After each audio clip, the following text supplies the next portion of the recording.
Sidang perdana kasus OTT KPK Bupati Kabupaten Penajam Pasir Utara telah dimulai di Pengadilan Negeri Samarinda, Kalimantan Timur. Dengan menerapkan protokol kesehatan, sidang perdana kasus korupsi OTT KPK terhadap Bupati Kabupaten Penajam Pasir Utara digelar. Jaksa penuntut umum mendakwa kelima tersangka melanggar pasal tentang pemberantasan tindak pidana korupsi.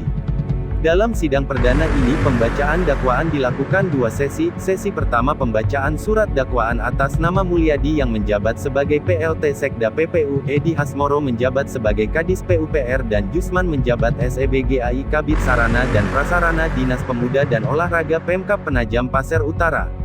Di sesi kedua pembacaan surat dakwaan atas nama Abdul Ghafur Masud yang menjabat sebagai Bupati Penajam Pasir Utara dan terdakwa Nur Afifah Balkis yang menjabat sebagai Bendahara Partai Demokrat Kota Balikpapan.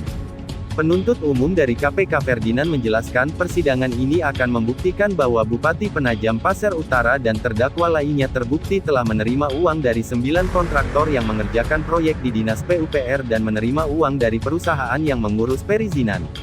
Yang kemudian uang tersebut digunakan untuk kepentingan pribadi dan juga kepentingan kegiatan partai.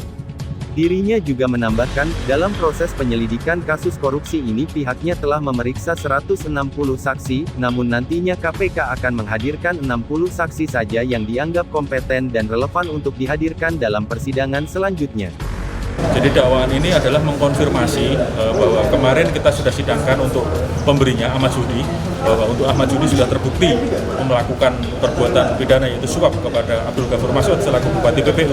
Sekarang giliran Abdul Ghafur Masud selaku penerima bersama-sama dengan beberapa orang yaitu Kepala Dinas PUPR, kemudian PLT Sekda dan Kabid Sarana Prasarana Pak Jusman. Jadi kita akan membuktikan mereka dalam kapasitas selaku penerima suap. Untuk di Ahmad Judi kemarin kita hanya membuktikan pemberian kepada Ahmad Judi terkait dengan proyek Taman Landscape seperti itu dan pemberian terkait untuk Musda. Nah sekarang ini adalah kita buktikan bahwa selain itu Ahmad Judi, Bupati Penajam Pasir Utara ini juga menerima uang-uang yang lain. Selain pemberian dari Ahmad Judi, ada pemberian dari para pemborong, kemudian ada pemberian dari para pihak-pihak yang mengurus perizinan, dan kemudian ada juga pemberian dari pihak-pihak lain seperti itu. Dari kelima terdakwa ini dakwaannya sama ya Pak, pasalnya Pak? Sama, semuanya pasal 12B atau pasal 11 Undang-Undang Tipikor.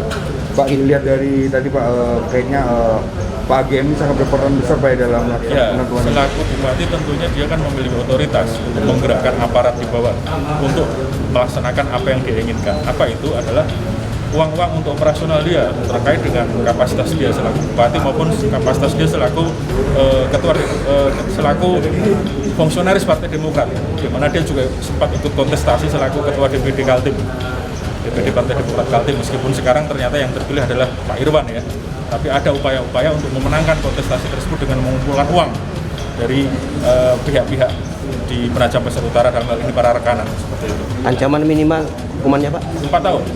Maksimalnya Pak? Maksimal 20 tahun. Ya. Tadi sempat akan saksi yang sudah diperiksa ada ratusan orang itu, benar Pak? Di berkas perkara ada 160-an saksi yang diperiksa oleh penyidik.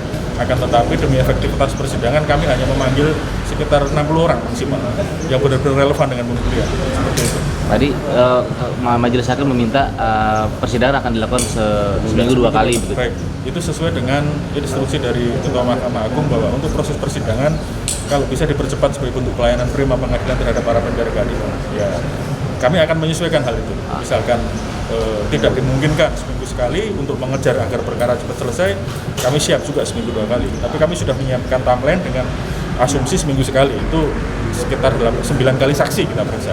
Dan tahanannya pun sebenarnya masih cukup. Cuman ketika majelis hakim memerintahkan seminggu 2 kali juga akan kami menyesuaikan dengan perintah tersebut.